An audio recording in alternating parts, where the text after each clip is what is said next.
Oke, selamat pagi semuanya.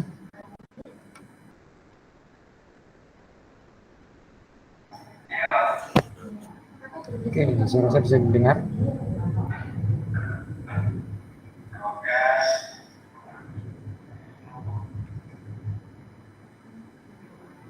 Oke, untuk pagi ini kita akan lanjutkan dengan buat namanya induktansi dan Faraday. Untuk video pembelajaran kemarin akan saya uploadkan hari ini. Belum baru selesai di kompilasi karena ukurannya lumayan gede itu aja. Oke. Nah, untuk kali ini kita akan bahas namanya induktansi. Oke, induktansi dia urusannya dengan coil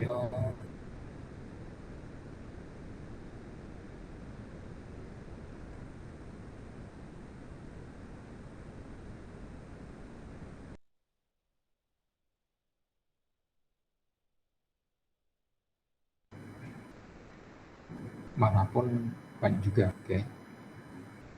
Nah,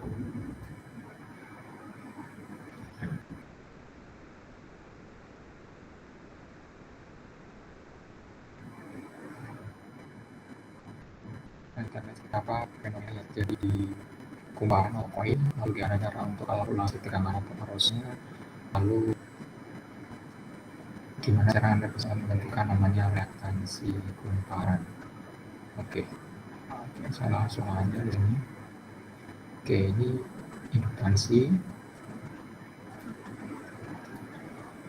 Nah, di topik ini nanti diharapkan Anda bisa memahami namanya induktansi itu seperti apa, lalu energinya, dan rangkaian berbasis bentuk torque. Oke, nah induktansi bersama itu dia pada dasarnya itu dia akan menghasilkan namanya induksi medan magnetik yang nanti akan dapat menghasilkan namanya itu TGE atau tegangan induksi. Ya, nah, tegangan induksi ini dia sangat bergantung terhadap namanya arusnya. Tuh. Nah, seberapa besar perubahan tegangan BGL-nya atau TGE-nya itu ditentukan oleh si M ini. M itu ya bagaimana indukansi bersama. Nah ini.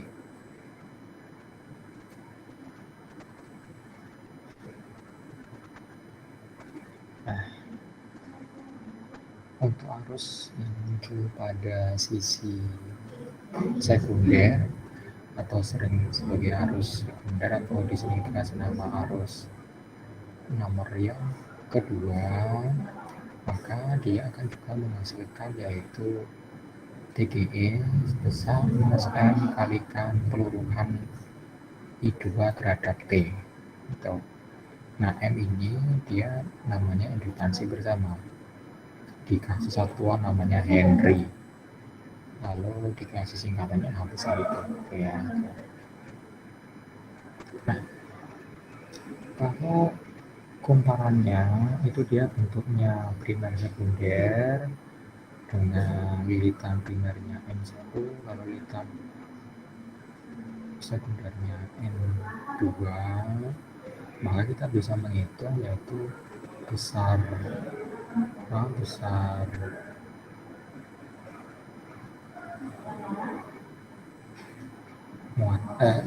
indukansi bersamanya besar ya, N2 kalikan flux rata-rata yang kedua dibagi satu itu akan sebanding dengan N1 kalikan flux rata-rata lilitan pertama dibagi dengan I2.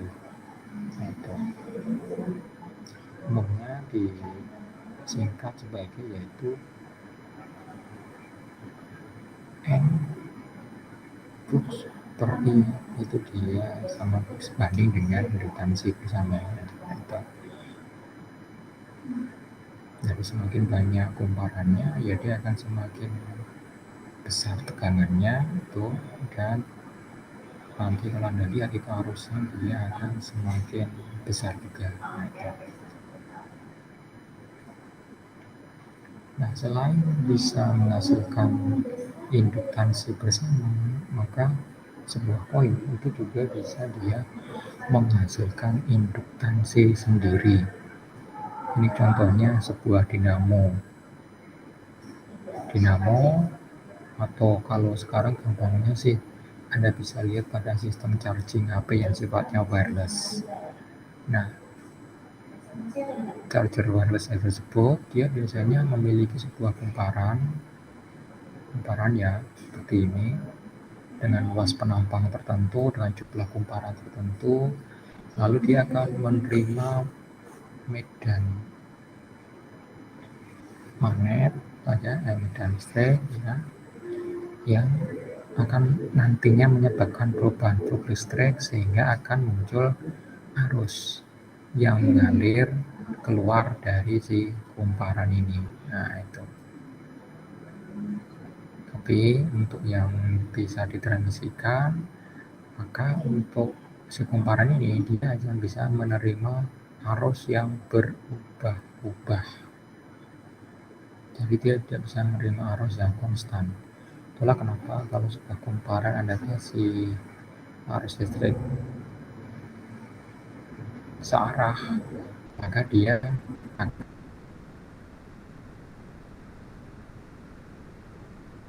konslet. Kenapa? Ya karena dia tidak ada terus yang berubah-ubah. Langsung ada. Ya kalau juga sama sih. Misalnya Anda punya motor, misalnya Anda punya pompa listrik di rumah, Anda kasih tegangan dari adaptor DC, ya saya jamin sih konslet itu ada. Motor Anda juga konslet. Tuh. Nah, kalau instansi sendiri, maka tegangan induksinya kayak ini, minus L kalikan DI per dt.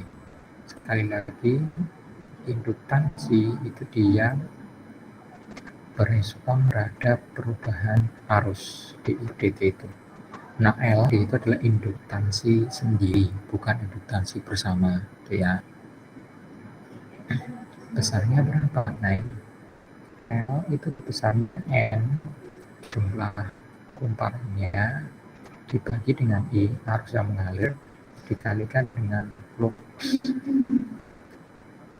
yang melewati kumparannya tersebut. Nah, alat yang memiliki induktansi disebut sebagai induktor. Induktor ini dia bisa bentuknya macam-macam. Nah, coba saya kasihkan bentuknya ya. Ada yang dia gede, ada yang besar, ya ada yang kecil itu aja. Ada yang ya biasa dipakai untuk arus tinggi, bisa dipakai untuk arus yang rendah. Nah, ini contoh beberapa induktor. Ini induktor, contoh ini induktornya ya. Ini induktornya bisa ada ferrite core-nya seperti ini. Lalu ada juga yang dia tidak ada ferrite core-nya seperti ini. Nah, itu nggak ada core, nggak ada ferrite-nya. Itu aja. Ada juga kalau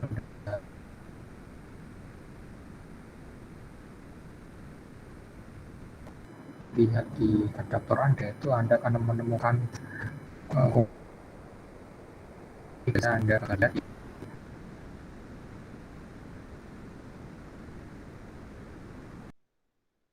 adaptor zaman sekarang jauh switching ya itu sama. Nah, bentuknya seperti sebuah resistor, tapi itu sejatinya adalah induktor.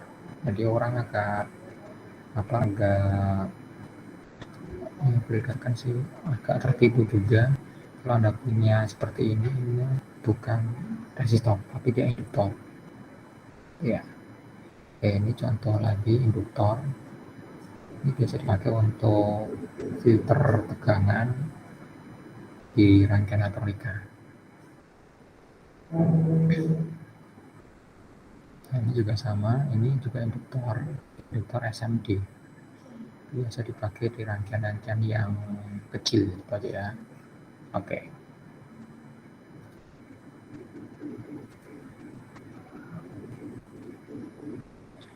Nah, sebuah induktor maka dia juga bisa menghasilkan tegangan.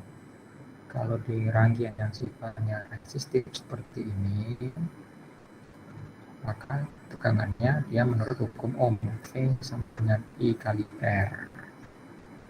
Tapi kalau di sebuah induktor, karena induktor ini dia hanya bisa dilewati dan akan muncul tegangan kalau ada perubahan arus, maka di sini dia bukan I kali L tapi DI per dt kalikan L.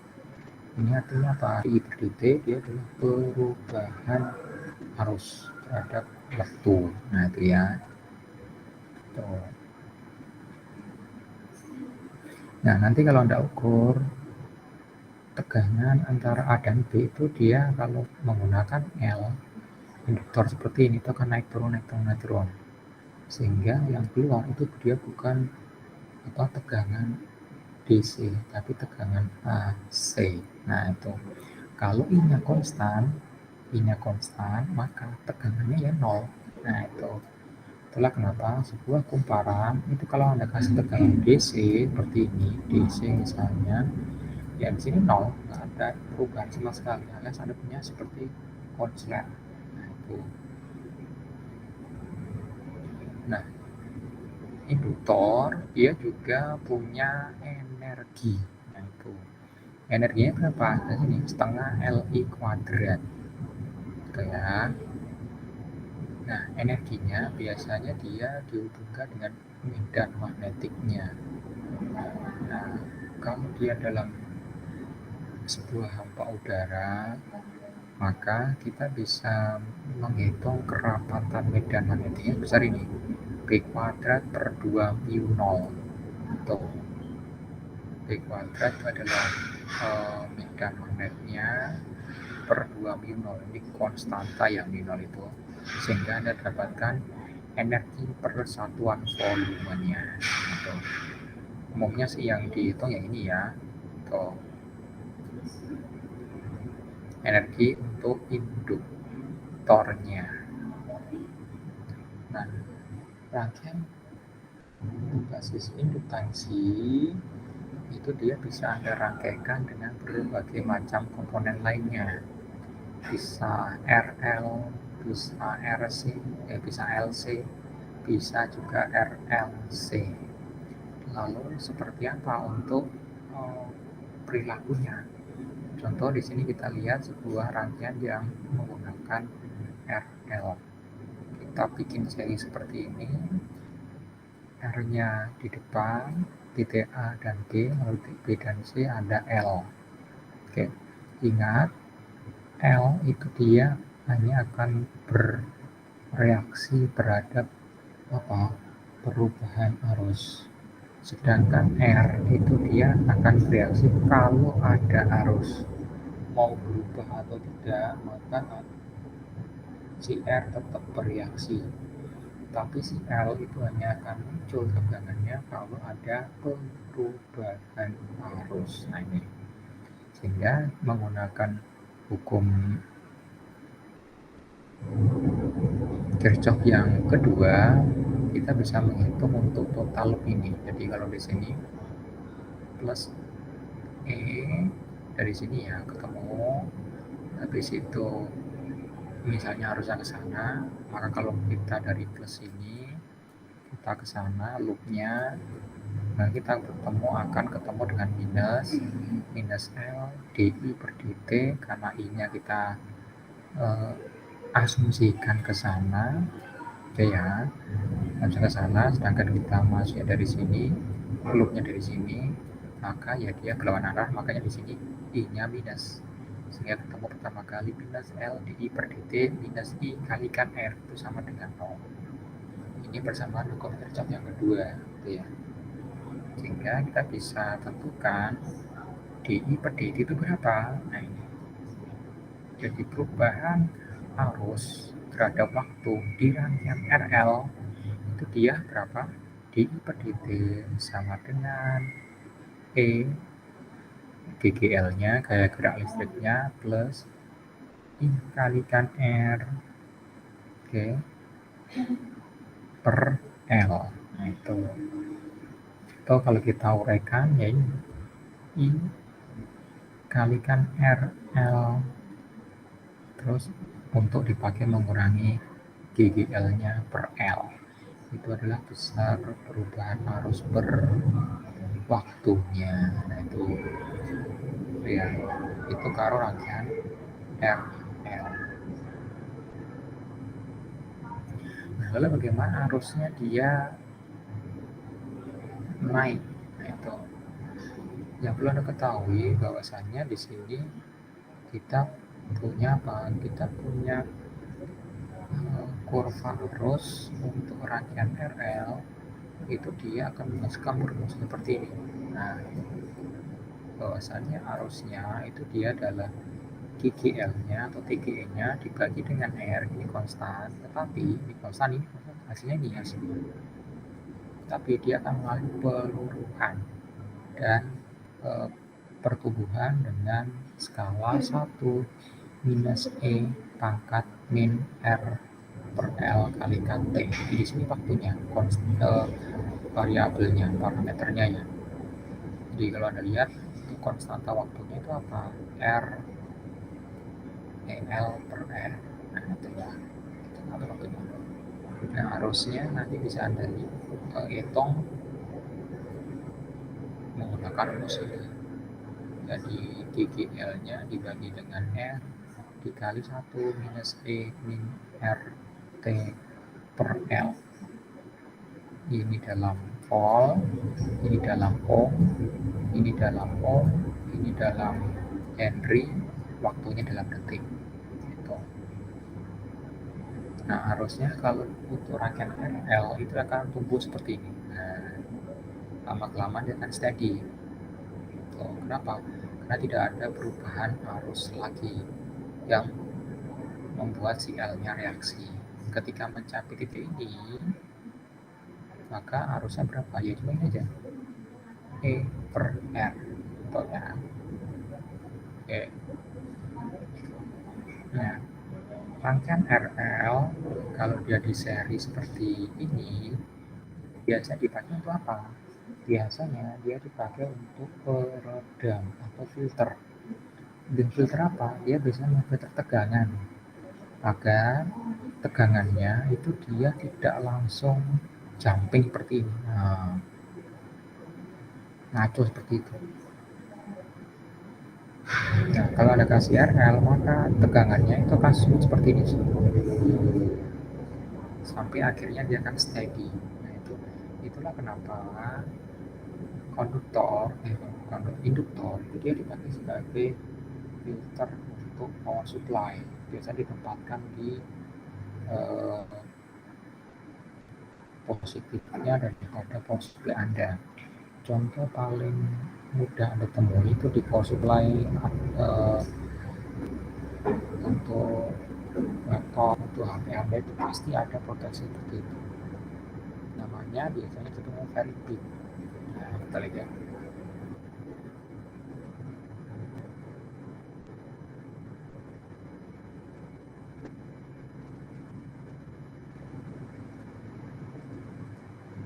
Seperti itu. Oke.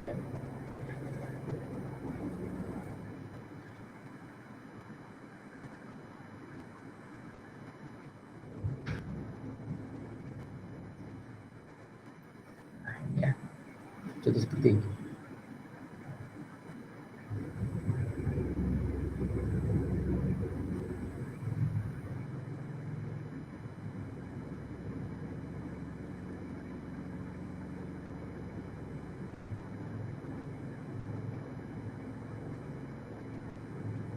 Oke, ini contoh penggunaan induktor dipakai untuk namanya filter tegangan. Nah, ferrite bit ini dia adalah sebuah induktor. Induktor ya, biasanya menggunakan core-nya ferrite, hitam tadi itu ferrite. Nah, kenapa dibuat seperti ini? Si ferrite bit ini dia akan dapat menghilangkan komponen-komponen frekuensi tinggi yang muncul itu sebagai akibat dari power supply di sini yang umumnya tidak atau kurang terfilter, itu ya, kurang terfilter.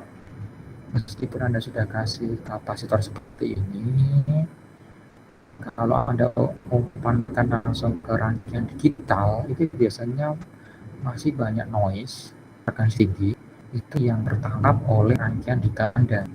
Contoh paling gampang biasa Anda temui di rangkaian audio berbasis digital.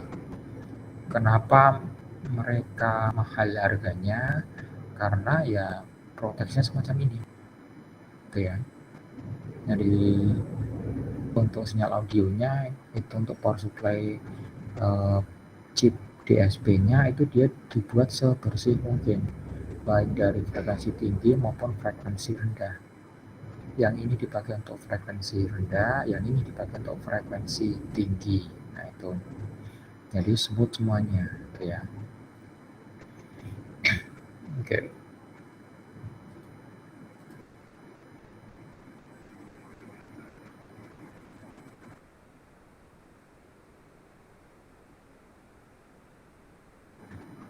Nah, kalau misalnya setelah terjadi namanya pertumbuhan arus seperti grafik tadi itu, ketika sumber tegangannya itu Anda lepaskan atau Anda putuskan, maka otomatis arus di dalam rangkaian RL itu dia akan turun. Tapi turunnya itu tidak langsung drop turun, dia akan smooth turunnya. Seperti yang dapat Anda lihat pada grafik di halaman ini. Nah itu, jadi I0 itu tadi arus yang sudah steady tadi itu. Nah dari ini steady. Ketika Anda putuskan sumber tegangannya, maka arusnya itu tidak langsung seperti ini, enggak, tapi dia akan lurus seperti ini, turun, smooth aja turunnya. Nah ini gunanya untuk apa? Ini gunanya untuk mengamankan yaitu rangkaian elektronika.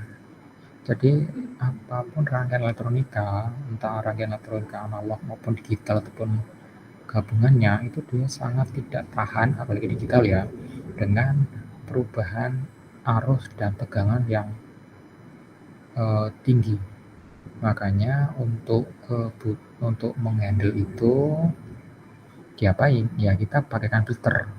Filternya bisa RC, bisa RLC, bisa RL, bisa LC. Nah kalau RL ya seperti ini. Jadi ketika powernya Anda matikan, dia akan turun sampai akhirnya hilang. Tuh. Dan kalau Anda lihat waktunya dia sangat panjang. Tuh. Berapa waktu luruhnya? Ini L per R. Itu waktu luruhnya. Disebut sebagai namanya tau. Tau itu apa? Ya tadi itu konstanta peluruhan untuk rangkaian RL. Nah itu ya. Jadi kalau Anda ditanya berapa konstanta peluruhan untuk rangkaian RL, ya ini L per R, waktunya dalam satuan detik. Nah itu ya. Oke, itu rangkaian pertama, rangkaian RL yang umum dipakai. Kalau RL ini umumnya dia dipakai di rangkaian power supply itu yang sifatnya resistif. Kalau untuk yang rangkaian umum lainnya menggunakan L itu digabungkan dengan C tadi itu. Jadi Anda punya variabel, Anda punya kapasitor, dijadikan sebagai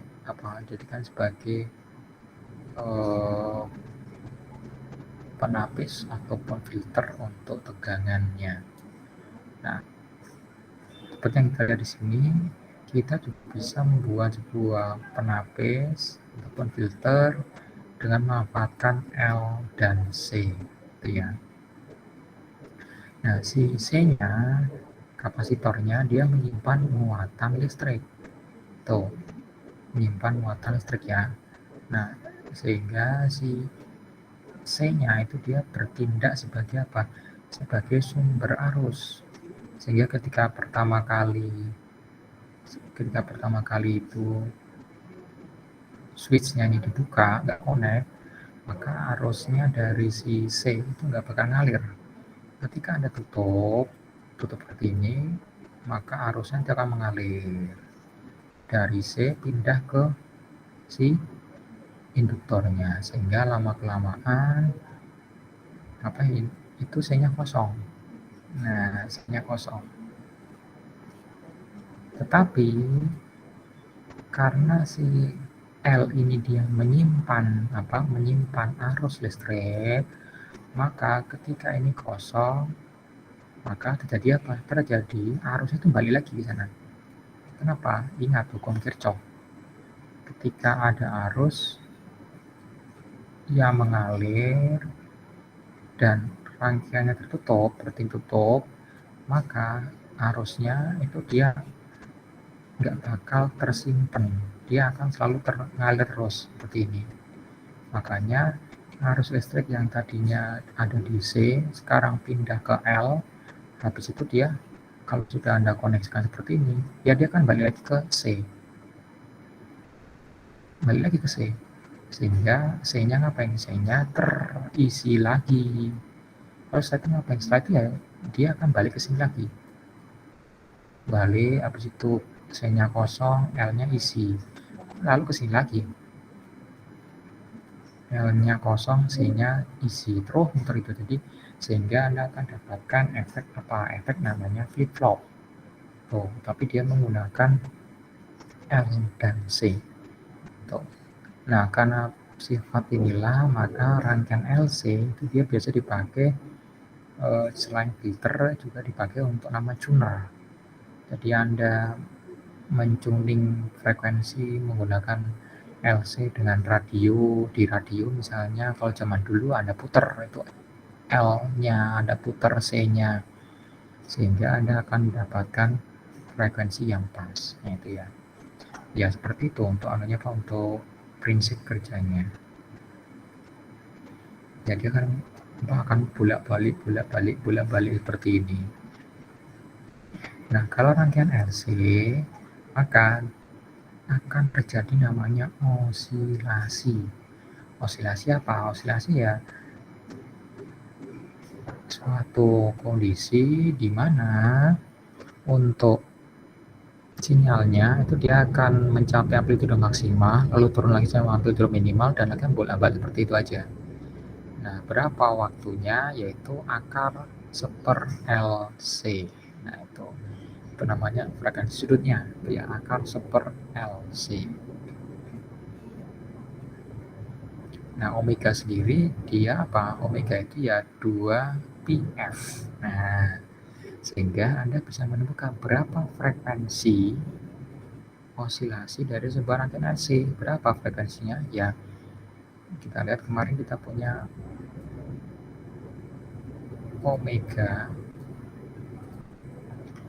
Kita punya kemarin omega sama dengan 2πf.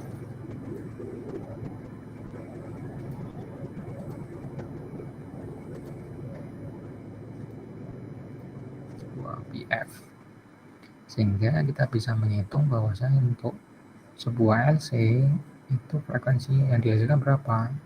Frekuensinya ya seper 2 pi akar seper LC. Nah, itu ya akar seper LC itu frekuensi yang dihasilkan oleh sebuah rangkaian LC. Tuh.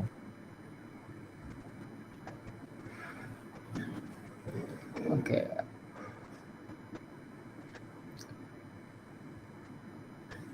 Ini contoh kompilasi atau perbandingan antara sistem pegas dengan sistem induktor kapasitor, baik dari energinya, kecepatannya, maupun simpangannya.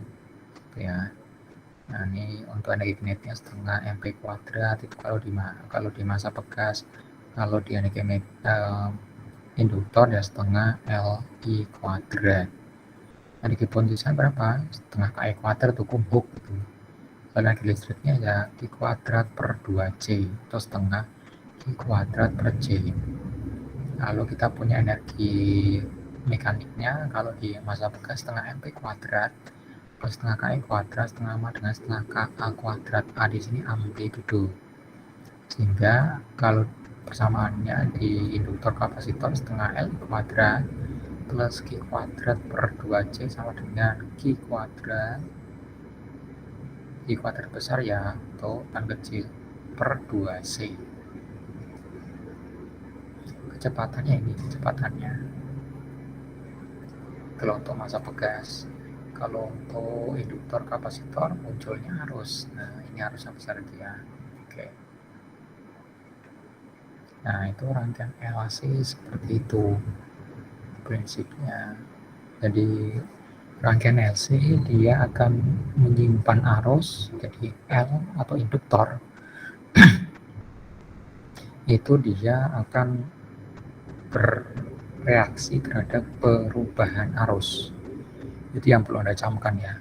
Kalau tidak ada perubahan arus, maka juga tidak akan terjadi namanya apa? Energi listriknya maupun energi magnetiknya. Sehingga untuk induktor Anda itu dia akan hanya menjadi sebuah kabel biasa. Nah, itu yang perlu Anda perhatikan kalau Anda berhubungan dengan namanya induktor. Makanya jangan sekali-sekali contoh Anda punya headset misalnya lalu Anda konekin ke adaptor, ya saya jamin headset Anda hangus, kebakar, itu aja. Kenapa? Karena di dalamnya induktornya sangat kecil, itu ya aja, sangat kecil induktansinya, arusnya juga maksimal kecil juga. Jadi kalau Anda kasih tegangan gede ya dia hangus, kebakar, langsung mati. Iya, langsung mati. Tuh. Oke.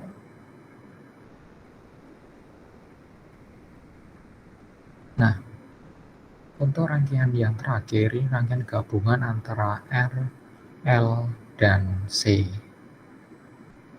Nah, namanya rangkaian RLC. Ini rangkaian paling lengkap dari sebuah rangkaian listrik. Jadi rangkaian listrik ya, dia ada R-nya, ada L-nya, ada C-nya. Nah, itu. Nah, lalu seperti apa untuk frekuensinya? Nah, untuk frekuensi rangkaian RLC dengan si sudut ya, itu adalah akar 1/LC min R kuadrat per 4L kuadrat.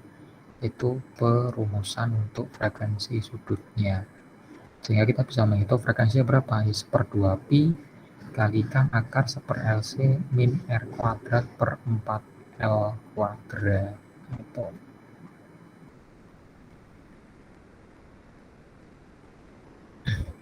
Nah, bagaimana prinsip respon daripada si rangkaian RLC? Rangkaian RLC dia bisa memiliki respon yang sangat bervariasi. Itu ya. Contoh kita lihat ini sebuah sistem yang kurang teredam, maka dia akan berosilasi dan sulit mencapai stabilitas. Kenapa? Karena R-nya itu kecil. Nah, jadi dia tidak bisa mengkompensasi perubahan ini. Terus yang kedua itu nama teredam kritis. Teredam kritis itu artinya apa? Teredam kritis itu artinya sinyalnya itu dia cepat mencapai titik kestabilannya. Terjadi kalau Anda punya R kuadrat itu sama dengan 4L per C. Dan kalau R-nya sangat besar, ini besar, maka dia kelewat redam. Tuh. Sehingga mencapai kestabilannya itu dia cepat, tetapi kalau Anda lihat gradien peluruhannya itu dia lebih besar dibandingkan dengan yang teredam kritis. Nah, itu. Jadi konsekuensinya apa? Konsekuensinya arus yang mengalir itu lebih gede dibandingkan dengan yang teredam kritis. Jadi lebih aman mana? Ya lebih aman yang teredam kritis ini.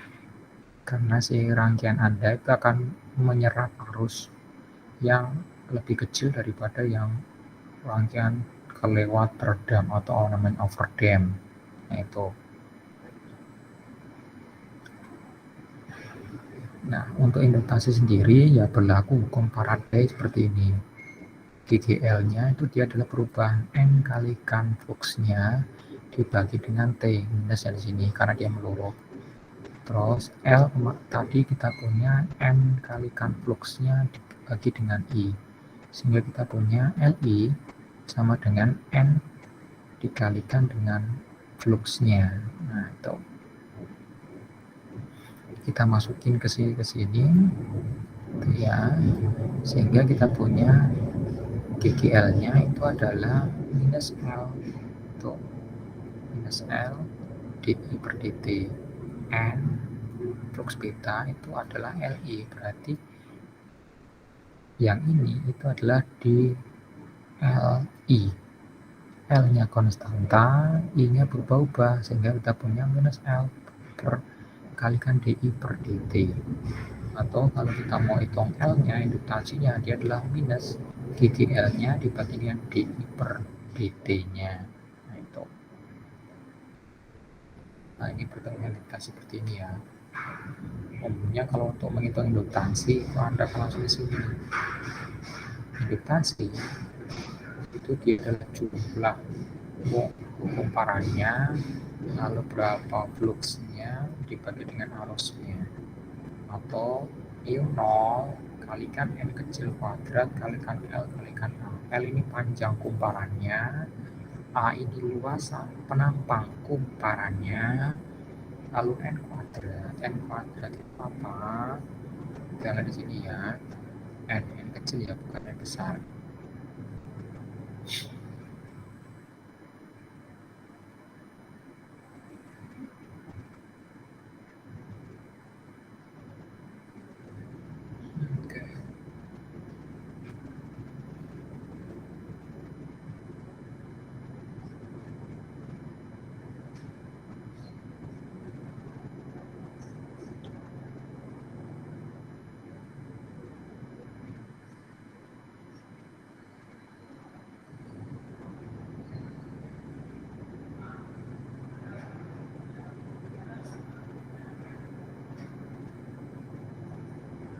Oke, ini kita bisa ambilkan dari sini ya. Jadi N kecil itu sama dengan N besar kalikan fluxnya dibagi dengan BA kalikan dibagi dengan L. Tuh. Sehingga N kuadrat, N di sini N kecil ini ya. Kalau kemarin kita lihat itu dia adalah N besar per A. Tuh. Itu apanya itu dia adalah komparasi antara besarnya atau banyaknya kumparannya dibagi dengan panjangnya kumparan ya. Oke.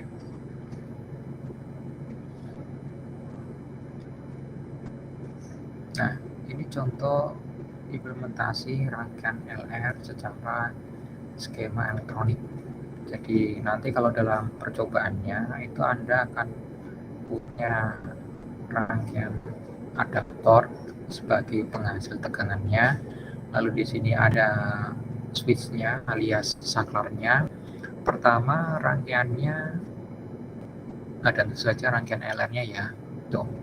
Pertama untuk rangkaiannya kita tutup, kita koneksikan ke ground. Sehingga untuk rangkaian ini itu dia akan ngapain? Dia akan tertutup dan di situ nggak muncul arus sama sekali. Tuh. Tapi ketika C dan A kita hubungkan, maka arusnya akan mulai mengalir. Karena ini positif, maka dia akan mengalir ke sono, lalu dia akan mengisi L ini arusnya. Sehingga arusnya tadi seperti yang kita lihat tadi itu pelurunya seperti ini. Itu ya. Nanti kalau Anda amati, itu dia akan menghasilkan grafik perubahan arus terhadap waktu. Ini T tuh, lalu ini arusnya ya, itu dia seperti ini. Nah, kalau Anda amati ya, nanti untuk pengamatannya di praktikumnya nanti kita akan amati dengan program, sehingga nanti Anda bisa ngeplot dan menganalisis untuk besar T-nya berapa waktunya sampai dia mencapai titik stabilnya ini, gitu ya. Dan kalau Anda tutup lagi, jadi setelah C sama A connect, habis itu kita pindahin dari C ke B, maka dia akan jadi seperti ini, sehingga arusnya akan rame. Arusnya yang disimpan oleh si L itu akan kembali dibalikin ke R. Oh, itu namanya peluruhan. Peluruhannya seperti ini, peluruhan. Nah, itu ya. Jadi nanti untuk praktikum LR itu Anda akan mengamati fenomena ataupun tingkah laku I terhadap LR ketika dia dikasih tegangan dan ketika tegangannya itu dia dilepaskan, alias ditutup saklarnya ke ground seperti ini. Nanti Anda bisa melihat seperti apa untuk yaitu namanya lama waktu peluruhan maupun pertumbuhan arusnya terhadap waktu. Ya, enaknya kalau Anda pakai software sih, nanti Anda bisa melihat dengan mudah ya, dan bisa Anda ulang-ulang dengan lebih intensif itu aja daripada Anda menggunakan rangkaian reelnya. Berhubung rangkaian reelnya itu kalau Anda amati sih agak susah ngamatinya, itu aja. Iya benar, agak susah.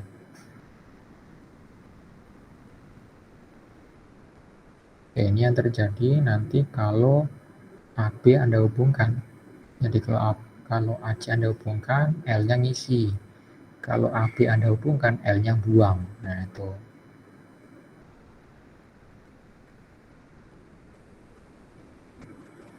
Terus ini untuk energinya. Energi dalam sebuah induktor, dia setengah L kuadrat. Kalau dalam sebuah kapasitor, setengah CV kuadrat. Untuk kerapatan energinya, ya dia adalah berapa? Setengah B kuadrat per mu 0. Kalau untuk medan listriknya, kerapatannya setengah epsilon 0 E kuadrat. Nah, itu.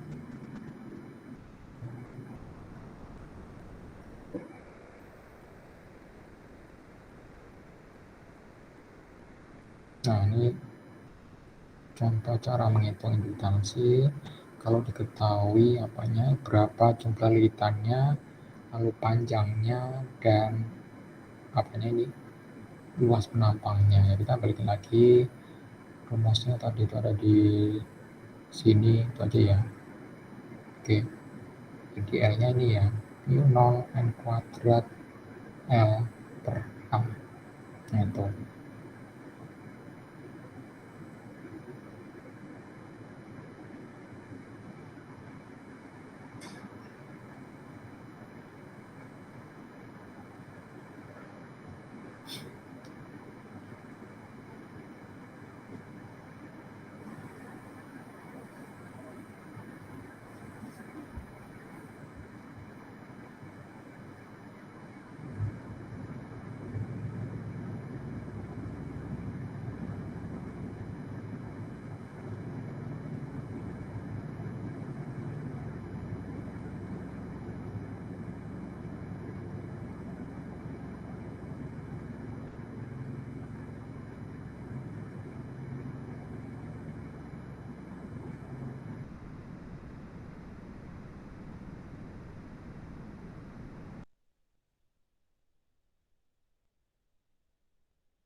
Oke,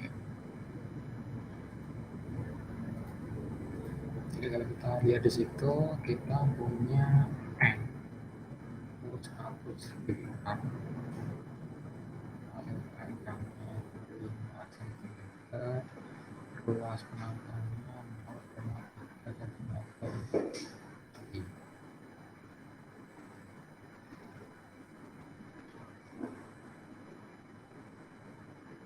Ya, ini berapa? Hanya kalau kita hitung dia adalah 0, 0 aja.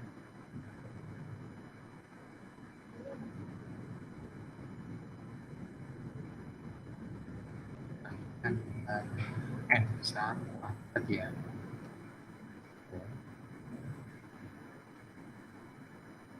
Terus dibandingkan dengan luas penampangnya, dibandingkan dengan penampangnya, ini kalau itu kuadranta dari 0,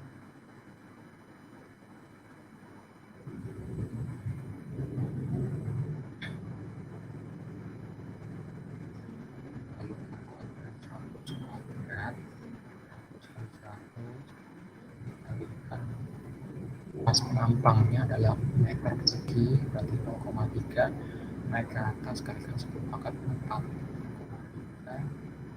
kali 10.000 kali 1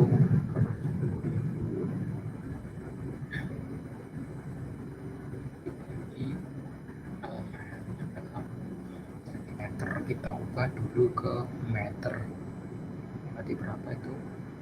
Ya, 5 kali 10 4 2 meter ya.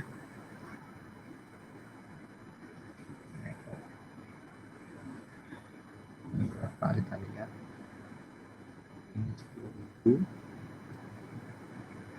dibagi dengan 10.000, 1 hilang, berarti 0,3 per 5 kalikan 10 pangkat 2, 0,3 kalikan 10 dibagi 5, apa kalikan pokoknya ya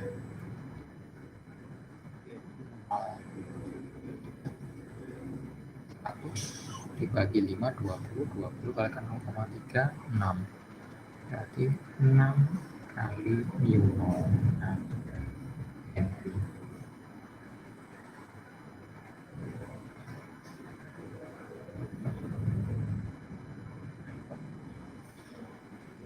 Kali mu 0 Henry.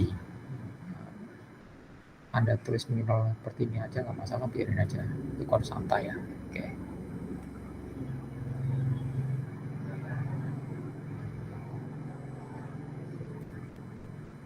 Terus kalau di sini kita punya sebuah induktor diseri dengan dua resistor, sehingga kita punya rangkaian RL itu ya.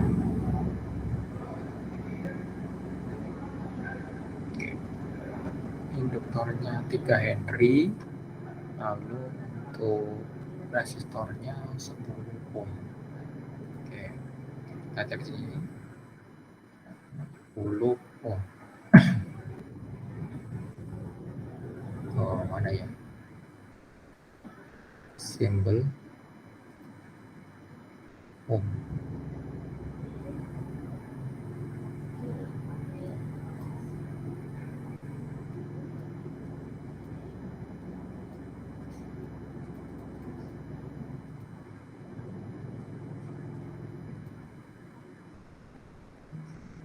Ohm.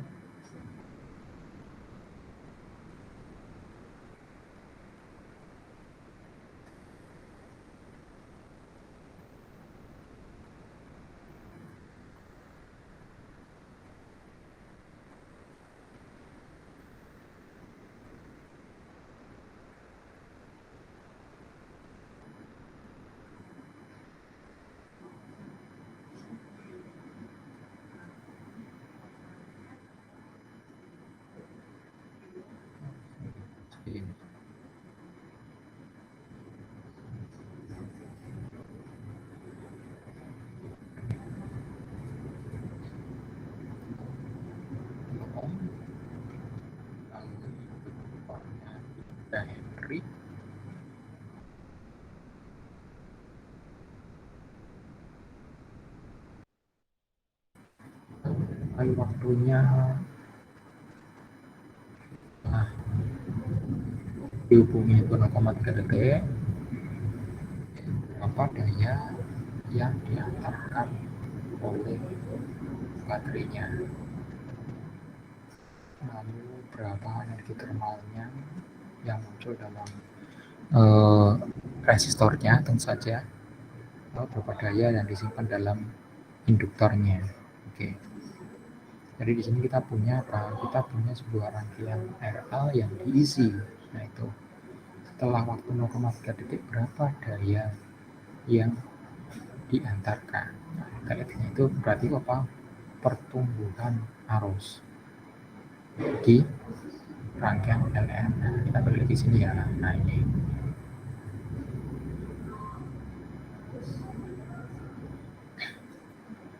tuh pertumbuhannya. Ini kita punya seperti ini.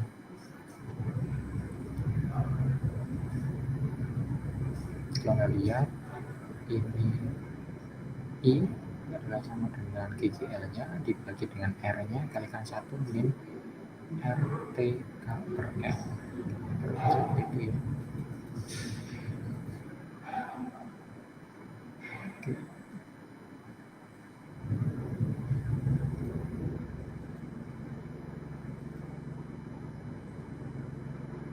Seperti ini. Sama dengan R kali 1 min E pangkat berapa? Ingat ya, pangkat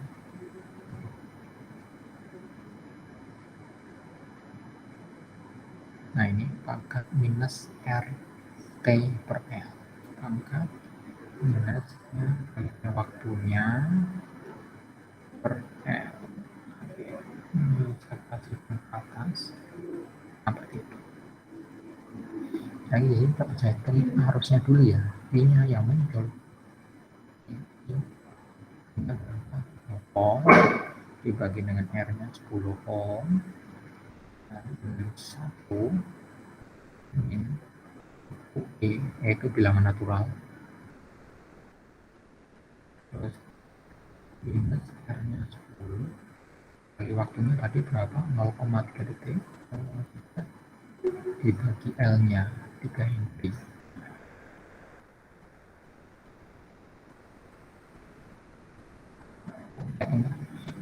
Bilangan natural ya ini.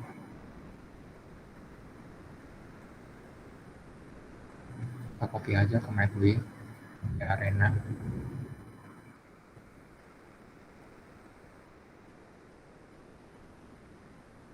Oke.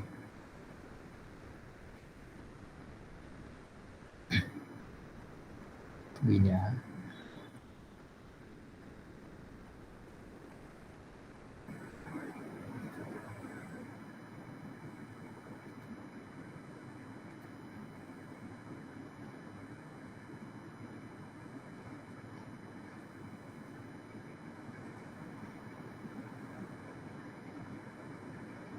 Tadi dia 3/10.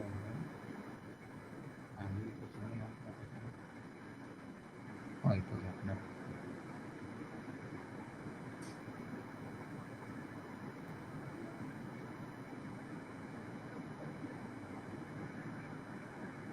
Neng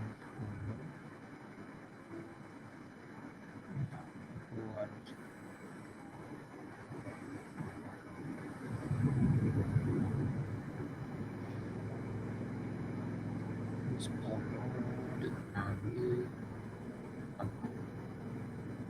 0,3 yang dikali 0,3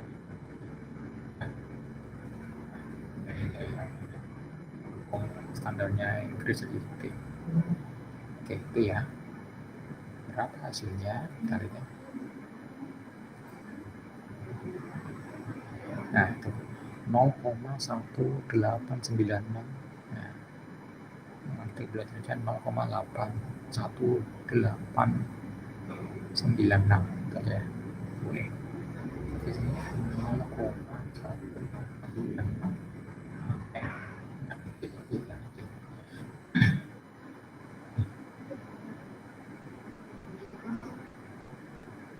Nah, yang ditanyakan di sini ya pada saat 0,3 detik ini.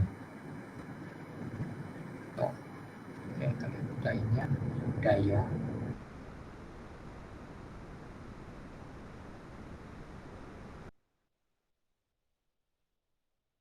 power kemarin kalau dilihat ini ada apa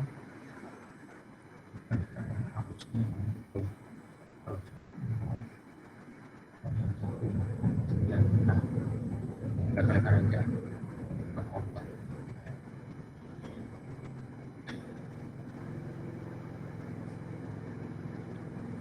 Nah, pada daya berapakah energi muncul sebagai energi thermal dalam hambatan tersebut?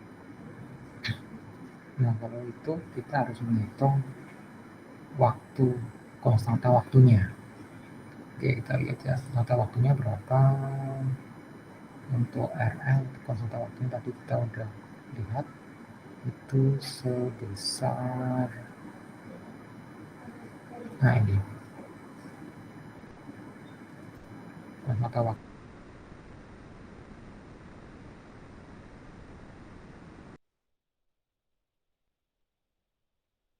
itu adalah L per RT ketika ini tahunnya di sini ya.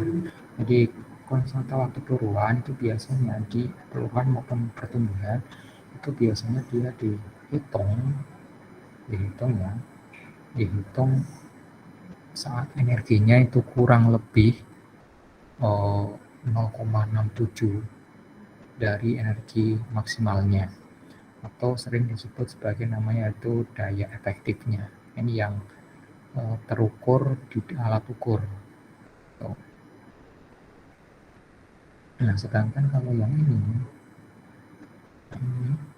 itu terjadi kalau ini nilai satu, itu ya, nilainya satu. Kalau nilai satu berarti di sini nol. Nah, pada saat T berapa kan nilainya nol? Ya pada saat apa? Pada saat L per R itu ya panjang banget ini gak terhingga. Oke, jadi kita bisa lihat konstanta waktunya terus besar L per R untuk si rangkaian tersebut mencapai titik efektifnya. Oke, kita kasih aja tau tadi mana ya, tau tau tau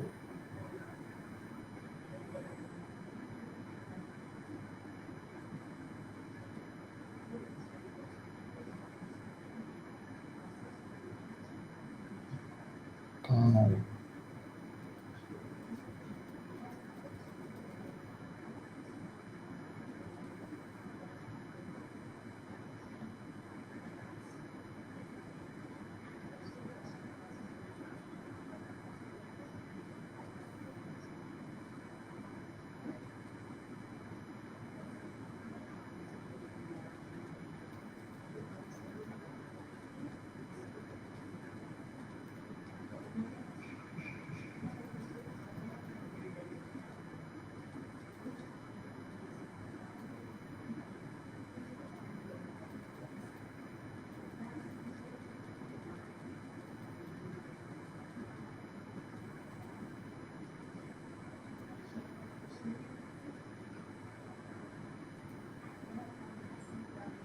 Itu zeta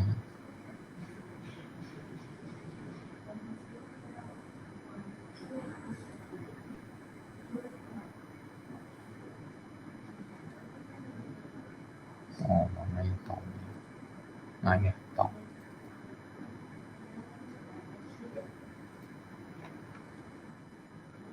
taunya jadi L per R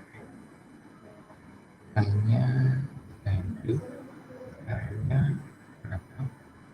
R-nya ya 10 0,3 detik. Nah, ya 0,3 detik itulah tahunnya. Jadi berapa daya pada saat energi diantar oleh baterai ini berapa daya, berapa energi muncul sebagian lebih terang.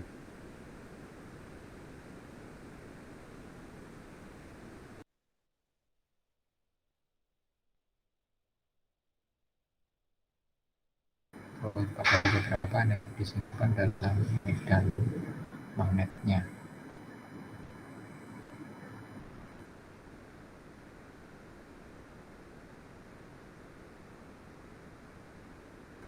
Daya untuk medan magnetnya. Berarti dia energinya itu kan menyambung L dengan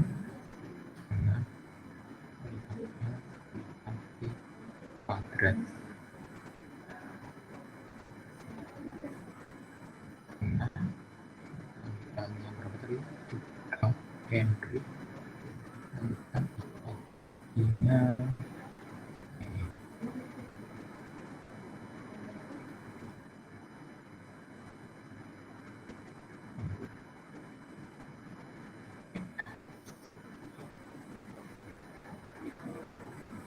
nanti akan dari tahun sendiri berapa itu untuk energinya, ya dia dalam satuan joule. Ya.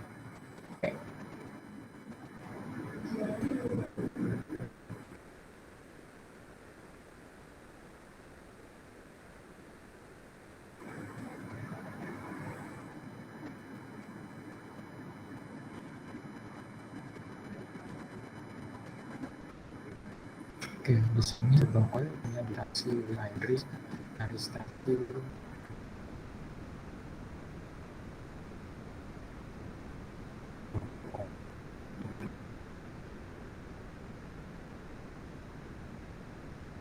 masih tegangan 100 watt. Berapa yang disimpan dalam dana setelah 10 sampai 5 maksimal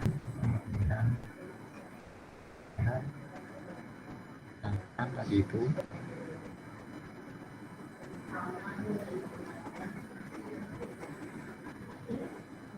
ya.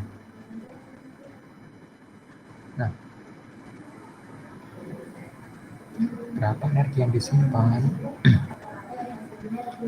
agar nilai maksimalnya sampai ke per R ini? Maka di sini kita bisa tahu T-nya berapa, yaitu harusnya E ini itu sama dengan 0. Jadi kalau sampai maksimal maka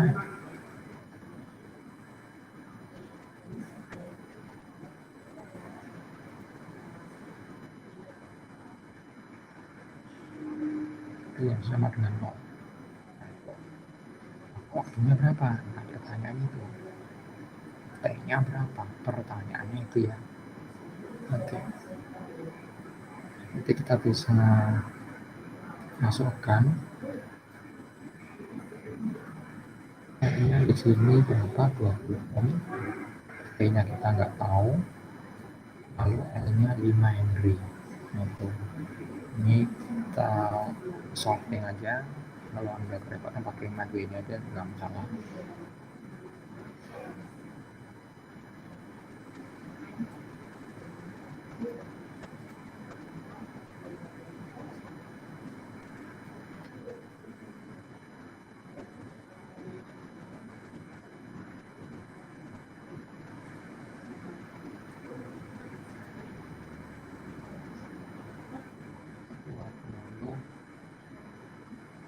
Kalikan T per 5 berarti 5 T.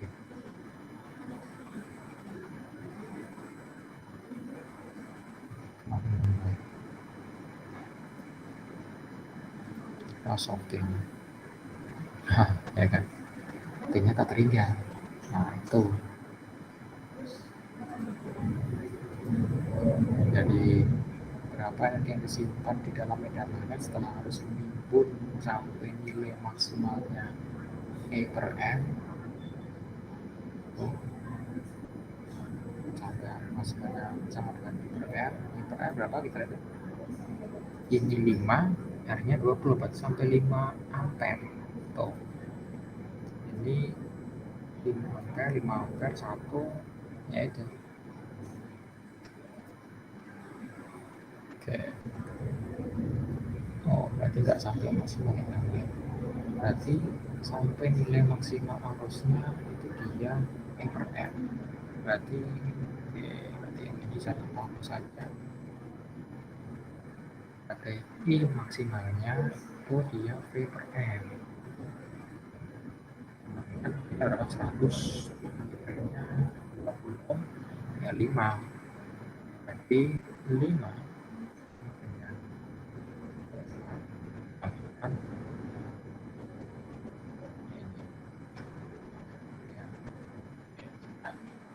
berarti ini dia satu berarti sekarang kita punya kesamaannya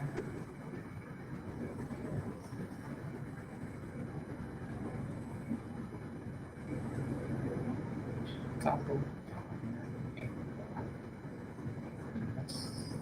R nya berapa tadi? R nya 20 ohm, L nya 5. Iya, L nya 5 berarti T nya berapa? Pertanyaan itu ya, baru Anda bisa hitung nantinya berapa energinya. Oke, itu persamaannya kan 1.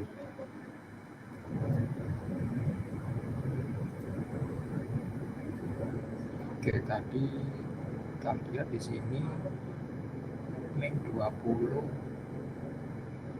T per 5 berarti min 4 T. Sama dengan bukan 0 ya, 1. Nah, itu salah asumsi. Itu minusnya mana minus?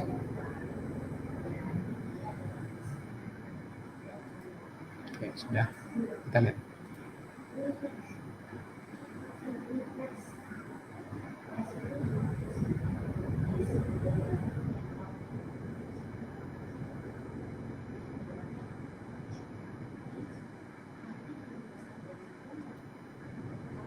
Oh iya. Kalau Anda lihat, satu itu apa? Satu itu ya pangkat 0. Berarti T-nya berapa? T-nya 0.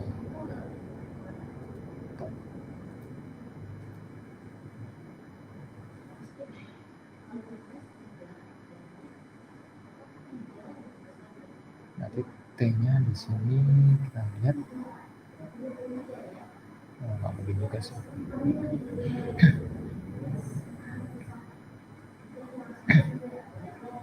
Kita lihat.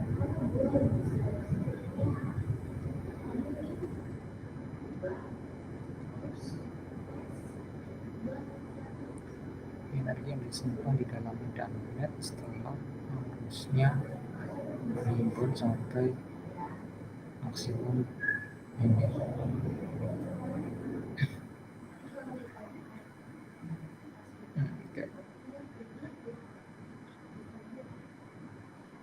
Oke, berarti kita cari tahu dulu aja T-nya itu aja. Oke.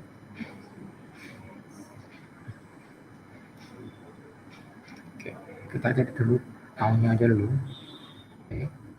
Itu berapa? Konstanta waktunya ini L per L. L-nya 5 Henry, R-nya 20 ohm, berarti dia akan mencapai 67% maksimalnya atau efektif nilainya pada saat waktunya 0, berapa? 5 dibagi 20, 0, dibagi 5 seperempat, 0,25 detik. Bisa Anda masukin ke sini 0,25 detik, maka Anda akan dapatkan arusnya pada saat itu. Lalu setelah itu Anda bisa hitung energinya setengah LI kuadrat. Oke, I-nya V per R, V-nya 100, R-nya 20, lalu ya 1 min R-nya berapa ini? R-nya 20, V-nya 0,25, L-nya berapa? 5. Oke. 20 dibagi 5, 4. Ya, 4 kalikan seperempat, ya min 1. Berarti minus I min 1. Ya, 5. Masih ya?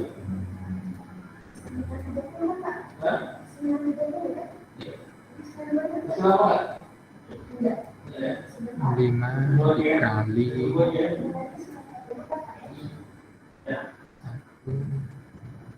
minus B, ya,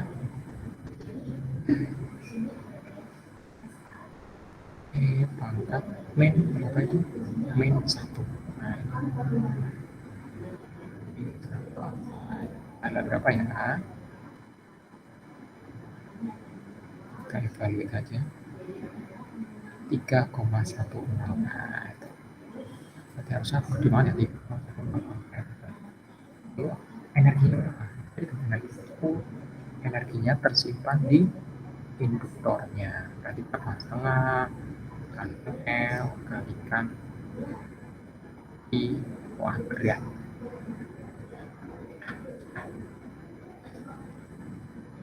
Nah, L-nya berapa tadi? L-nya 5 Henry kali I kuadrat. 15 ya berapa joule ya, itu energi yang tersimpan di dalam si L-nya ini. Nah, itu. Jadi kalau Anda punya induktor gede ya jangan main-main, karena di situ makanya energinya besar, itu aja sih.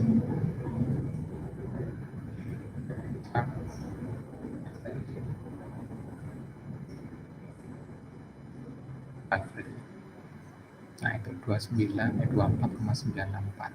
Nah, 24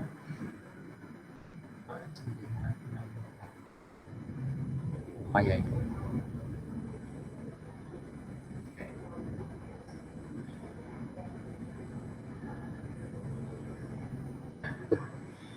Oke. Tentang namanya induktor dan induktansinya, baik induktansi yang sifatnya mutual inductance atau induktasi bersama dan induktasi yang sifatnya sendiri. Induktor dia bisa menyimpan energi. Tuh. Jadi sebuah induksi, sebuah induktor sama seperti kapasitor dia bisa menyimpan energi. Tuh.